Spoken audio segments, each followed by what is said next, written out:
ஆண்டவருடைய பிள்ளைகளாகிய உங்கள் ஒவ்வொருவருக்கும் எங்கும் நிறைந்தவர் ஒளித்தின் சார்பாக வாழ்த்துக்களும் பிரார்த்தனைகளும். இந்த நாளில் ஒரு வசனத்தை நாம் தியானிக்கலாம். ஏசாயா 40:31 வசனம். ஏசாயா 40:31 வசனம். இன்றைக்கு செய்தியுடைய தலைப்பு என்னவென்றால், கர்த்தருக்கு காத்திருக்குதல் என்கிற தலைப்பில் தியானிக்கலாம். பொதுவாக இந்த உலகத்தில் அநேக ஜனங்கள் என்ன செய்வாங்க, அதிகாரிகளுக்காக காத்திருப்பாங்க, அல்லது என்ன செய்வாங்கன்னா மற்ற மனுஷர்களுக்காக காத்திருப்பாங்க. ஒரு ஸ்கூல் போனோம் அப்படின்னா ஆசிரியர்களுக்காக காத்திருப்பாங்க, அல்லது ஒரு வங்கி போனோம்னா மேனேஜருக்காக காத்திருப்பாங்க, இல்லை கேஷியருக்காக காத்திருப்பாங்க, அல்லது ஒரு கல்லூரி போனோம்னா அங்கே என்ன செய்வாங்க, தாளவர்களுக்காக காத்திருப்பாங்க, அல்லது ஒரு வேலைக்காக போனோம்னா எம்டிக்காக காத்திருப்பாங்க. எவ்வளவு சூழல் எவ்வளவு நேரம் ஆனாலும் அவர்களுடைய வேலை முடியும் வரைக்கும் என்ன செய்வாங்க, காத்திருப்பாங்க. ஏன்னா காத்திருக்குதல் என்பது அவங்களுக்கு அவசியமாக இருக்கிறது. அப்போ உலகத்தில் பலவிதமான தினங்கள் பலவிதமான நேரங்களில் காத்திருக்குதலை அவங்க மையப்படுத்தி கொண்டிருந்தாலும், இன்றைக்கு வேத வசனத்தின் அடிப்படையில் நாம் கர்த்தருக்கு காத்திருக்குதல் என்கிற தலைப்பிலே நாம் பார்க்க போகிறோம். பொதுவாக கர்த்தருக்கு காத்திருக்குதல் என்றால் என்ன? அதாவது அதை அனைவரும் என்ன செய்ய மாட்டேங்கிறாங்க, சரியாக புரிந்து கொள்ள மாட்டேங்கிறாங்க. கர்த்தருக்கு காத்திருக்குதல் என்றால் அவர் நம்மோடு பதில் கொடுத்து பேசி தன்னுடைய மனதை வெளிப்படுத்தும் வரை அமைதியாக இருத்தல் என்பது பொருள். இன்னைக்கு எல்லாரும் ஜெபம் பண்ணுவாங்க, என்ன செய்வாங்க, கொஞ்ச நேரம் பண்ணிட்டு முடிச்சிருவாங்க. ஆனால் அவரை பார்த்தீங்கன்னா பேச விடணும். அவர் என்ன சொல்லுகிறாருங்கிறத கவனிக்கணும். அவர் என்ன பதில் பேசுகிறாரோ அதை கேட்டு அமைதியாக இருக்கக்கூடிய நிலையில் என்ன செய்யணும், தியானமாக அப்படியே அமர்ந்திருக்கணும். அதை என்ன செய்ய மாட்டாங்க, அனைவரும் செய்ய மாட்டாங்க. அப்போ அப்படிப்பட்ட ஒரு சூழ்நிலை இல்லாதனால தான் அநேகரால் காத்திருக்க முடியல. ஆனால் நாம் இன்னைக்கு என்ன செய்யக்கூடாது, அப்படி இல்லாதபடிக்கு கர்த்தருக்கு காத்திருக்குதல் இந்த தலைப்பில் பார்க்குறோம். ஆண்டவருக்கு காத்திருக்க பழக வேண்டும். சரி, ஏன் காத்திருக்க வேண்டும்? காத்திருக்குதல் என்றால் என்ன அப்படின்னு சொல்லி சொன்னோம். காத்திருக்கிறதுனால என்ன நடக்க போகுது, இல்லை என்ன பலன் கிடைக்க போகுதுன்னு பார்க்கும்போது ஒரு 4 விதமான காரியங்களை நம்ம என்ன செய்யலாம், ஆசீர்வாதங்களை பார்க்கலாம். முதலாவதாக புது பலன் அடைவார்கள். ஆவிக்குரிய, ஆத்மாவுக்குரிய, சரீரத்துக்குரிய ரீதியாக ஒரு புது பலனை ஆண்டவர் கொடுப்பார். இந்த மனுஷன் கொடுக்குற பலம் கிடையாது, உலகம் கொடுக்குற பலன் கிடையாது, மற்ற காரியம் கொடுக்குற பலன் கிடையாது. ஆவியானவருடைய பலன் உண்டாகும். அப்போ ஆண்டவருடைய அந்த சமூகத்தில் அவருக்காக காத்திருக்கிற பொழுது ஒரு புது பலனை கொடுப்பார். அந்த பலன் நம்ம என்ன செய்யும், பரலோகத்துக்கு நேராக தொடர்ந்து முன்னேறி செல்ல விதமாக நடத்தி செல்லும். இன்றைக்கு அநேகருக்கு அந்த பலன் இல்லாதனால என்ன செய்வாங்க, சோர்ந்து போவாங்க. அந்த பலன் இல்லாதனால அவங்க என்ன செய்யணும் தெரியாமல் இருக்காங்க. அந்த புது பலன் வந்தது அப்படின்னா அவங்க என்ன செய்ய மாட்டாங்க, அவங்க சோர்ந்து போக மாட்டாங்க. அந்த புது பலன் கிடைக்கும்போது என்ன நடக்கும்னா சத்துருவை ஈஸியாக ஜெயிச்சிடலாம். அப்போது இது என்ன செய்யணும், நம்ம முதலாவதாக புரிஞ்சுக்கலாம். இரண்டாவதாக என்ன கிடைக்கும்னா கழுகுகளை போல உயர என்ன செய்வாங்க, அவங்க பார்ப்பாங்க. ஏன் கழுகு சொல்லுதுன்னா, கழுகு உயரமாக பறக்கும். அப்படின்னா உயரம்னு என்ன அர்த்தம், உன்னதமான அனுபவத்துக்குள்ளே போவாங்க. கண்கள் திறக்கப்பட்டு, காதுகள் திறக்கப்பட்டு, இருதயம் திறக்கப்பட்டு என்ன செய்வாங்க, அந்த உன்னதமான ஆவிக்குரிய அனுபவத்துக்கு போவாங்க. அப்போது கழுகுகளை போல செட்டைகள் அடித்து எழும்புவார்கள்னா உன்னதமான உச்சக்கட்ட நிலைக்கு என்ன செய்வாங்க, ஆவிக்குரிய லெவலில் போவாங்க. தேவனுடைய மனதை புரிந்து இருதயத்தை அறிந்து அப்படி என்ன செய்வாங்க, தங்கள் வாழ்க்கையை ஒப்பு கொடுக்கறதுக்கு ஆரம்பிப்பாங்க.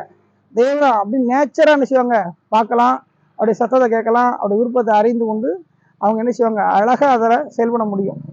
இது கழுகுகளை போல அப்படின்னா உன்னதமான அந்த லெவலுக்கு நேராக மேல் நோக்கி போகிற அனுபவம். இன்னைக்கு அநேகருக்கு அந்த உன்னதமான அனுபவம் இல்லை. நாடுகள் கீழாக்கி போயிட்டு இருக்கிறாங்க. முன்பு இருந்த மாதிரி வரைக்கும் இல்லை, முன்பு இருந்த மாதிரி அன்பு இல்லை. அப்படி இல்லாதபடிக்கு முன்னேறி செல்லக்கூடிய கழுகுகளை போல பறக்கூடிய அந்த அனுபவத்தில் இருக்கணும். அப்போ அப்படி செய்யணும்னா என்ன நடக்கணும், கர்த்தருக்கு காத்திருக்கணும். இது ரெண்டாவதாக காத்திருக்கிறது மூலமாக கிடைக்கிற நன்மைகள். மூன்றாவதாக என்னன்னா, அவங்க சோர்ந்து போக மாட்டார்கள். அப்போ வாழ்க்கையில் மனுஷன் மூலமாக சில சோர்வுகள் வரும், சாத்தான் மூலமாக சில சோர்வுகள் வரும், சம்பவங்கள் சில சூழ்நிலைகள் எதிராக இருக்கும்போது சோர்வுகள் வரும். அப்போ அந்த ஆண்டவருடைய சமூகத்தில் காத்திருக்கும் போது எந்த ஒரு சோர்வுகளும் வராது. நாம தான் மற்றவங்க என்ன செய்வோம், உற்சாகப்படுத்த தவிர எந்த நேரமும் ஒரு சோர்வுகள் வராது, ஒரு மந்தமான நிலைமை வராது, எந்த ஒரு விதமான ஒரு அப்படியே ஸ்டக்காக நிற்கிற ஒரு அனுபவம் வராது. அப்போ மூன்றாவது காத்திருக்கிற அனுபவம் வரும்போது சோர்ந்துவே போக மாட்டோம்னு சொல்லி பார்க்கணும். நான்காவதாக என்னன்னா, அவர்கள் ஓடினாலும் என்ன செய்ய மாட்டாங்க, களைஞ்சி போக மாட்டாங்க. அதாவது அவங்க துவண்டு போக மாட்டாங்க, அப்படியே என்ன செய்ய மாட்டாங்க, பின்வாங்க மாட்டாங்கன்னு அர்த்தம். அப்போ அப்படிப்பட்ட ஒரு 4 விதமான ஒரு ஆசீர்வாதங்கள் இருக்கிறது. அப்போ களைச்சி போக மாட்டாங்க, துவண்டு போக மாட்டாங்கன்னு பார்ப்போம். அப்போ கர்த்தருக்கு காத்திருக்கும் போது புது பலன் கிடைக்கும். கழுகுகளை போல உன்னதமான அனுபவத்தை பெற ஆரம்பிப்பாங்க. அவங்க சோர்ந்து போக மாட்டாங்க, இலைப்படைஞ்சு போக மாட்டாங்கன்னு பார்ப்போம். சரி, இப்போ இந்த 4 காரியங்களும் எதனால வருதுன்னா, கர்த்தருக்கு காத்திருக்கிற அனுபவத்துல வருது. யாரு கர்த்தருக்கு காத்திருந்தாங்க, யாரும் இந்த அனுபவத்தை பெற்றிருந்தாங்க அப்படின்னு சொல்லி ஒரே எடுத்துக்காட்ட மாத்திரம் பார்த்து நம்ம தியானம் என்ன செய்யலாம், பார்க்கலாம்.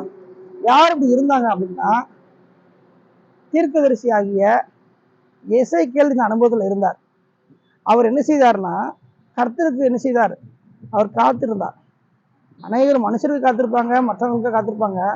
ஆனா இவர் உணவை பார்க்காம, தூக்கத்தை பார்க்காம, வேற எதையும் பார்க்காம கர்த்தருக்காக காத்திருந்தார். அதனால அவருடைய ஆவிக்குரிய வாழ்க்கையில ஒரு நல்ல ஒரு பலன் அடைந்தார். கழுகுகளை போல உன்னதமான அனுபவத்துக்குள்ள போக ஆரம்பிச்சார். ஆவி பிரிக்கப்பட்டு என்ன செய்தாரு, தேசத்துல என்ன நடக்குதுன்னு என்ன செய்தாரு, அறிந்து கொள்ள ஆரம்பிச்சார். இருந்த இடத்துல இருந்து அடுத்து அவர் வாழ்க்கையில பார்த்தீங்கன்னா களைப்பே இல்லை. பார்த்தீங்க அப்படின்னா ஒரு இழைப்பே இல்லை. அவர் முன்னேறி போயிட்டே இருந்தார், அனைவரை உற்சாகப்படுத்தியே இருந்தார். அடுத்து பார்த்தீங்க அப்படின்னா சோர்ந்தே போகலை. அப்படிப்பட்ட ஒரு அனுபவத்துல கண்கள் திறக்கப்பட்டு, காதுகள் திறக்கப்பட்டு, உள்ளம் திறக்கப்பட்டு முழுக்க முழுக்க ஆண்டவருடைய கண்ட்ரோல இருந்தார். காரணம் கர்த்தருக்கு காத்திருக்கக்கூடிய அந்த அனுபவம். அப்போ இதை கேட்டுக்கிறவங்க ஒவ்வொருவரும், இதை கேட்டுக்கொண்டிருக்கிற ஒவ்வொரு வாலிப சகோதர சகோதரர்கள், இதை கேட்டுக்கொண்டிருக்கிற யாரா இருந்தாலும் சரி, மனுஷனுக்காக காத்திருக்கிறதை விட்டு கர்த்தருக்காக அவருடைய சமூகத்துல பதில் வந்து அவர் நம்மோடு பேசுகிற வரைக்கும் என்ன செய்யும், நம் காத்திருந்து நமக்கான திட்டத்தை அறிந்து கொள்ள முன் வர வேண்டும். அப்படி நாம் முன் வரும் பொழுது சொல்லப்பட்ட 4 நன்மைகளும் நமக்கு வாழ்க்கையில் கிடைக்கும். எசேக்கியேலுக்கு ஆண்டவர் என்ன செய்தாரு, இந்த 4 நன்மைகளை கொடுத்தாரு. இன்னைக்கு அவருக்கு காத்திருக்கிற உங்களுக்கும் மற்ற யாவருக்கும் அவர் கொடுக்க ஆயத்தமா இருக்காரு. எனவே இதை கேட்டுக்கொண்டிருக்கிற, இதை பார்த்து கொண்டிருக்கிற ஒவ்வொரு தெய்வ பிள்ளைகளும் சரி, ஒவ்வொரு வாலிப சகோதர சரி, யாரா இருந்தாலும் சரி, கர்த்தருக்கு காத்திருக்கிற அனுபவத்துல முன் வர வேண்டுமாய் உங்களை அன்பாய் அழைக்கிறேன். அப்படி காத்திருக்க முன் வரும் பொழுது புது பலன், யாருக்குமே கிடைக்காத ஒரு புது பலனை தேவனே கொடுப்பார். இரண்டாவதாக பார்த்தீங்கன்னா உன்னதமான அனுபவத்தை, கழுகுகளை போல உயர்ந்த அனுபவத்தை கொடுப்பார். மூன்றாவதாக சோர்ந்து போக மாட்டோம், எல்லாரும் உற்சாகப்படுத்துவோம். நான்காவதாக களைப்படைய மாட்டோம், துவண்டு போக மாட்டோம். இப்படிப்பட்ட ஒரு உன்னதமான அனுபவத்தை கொடுத்து தேவன் விரும்புகிறார். அப்ப நாம என்ன செய்யணும், கர்த்தருக்கு காத்துக்கணும். உலகில் தான் இருப்போம், ஆனா உலகத்துக்கு நமக்கு என்ன செய்யாது, சம்பந்தமே இருக்காது. எனவே இதை கேட்டுக்கிற ஒவ்வொருவரும், இதை பார்த்து கொடுக்கிற ஒவ்வொருவரும் தொடர்ந்து இந்த உச்சகட்ட அனுபவத்துல எல்லாரும் சென்று கர்த்தருக்கு காத்திருந்து நன்மைகளை பெற்றுக்கொள்ள வேண்டும் என்று சொல்லி எங்கும் நிறைந்த ஒரு ஊழியம் உங்கள் அனைவரையும் வாழ்த்துகிறது.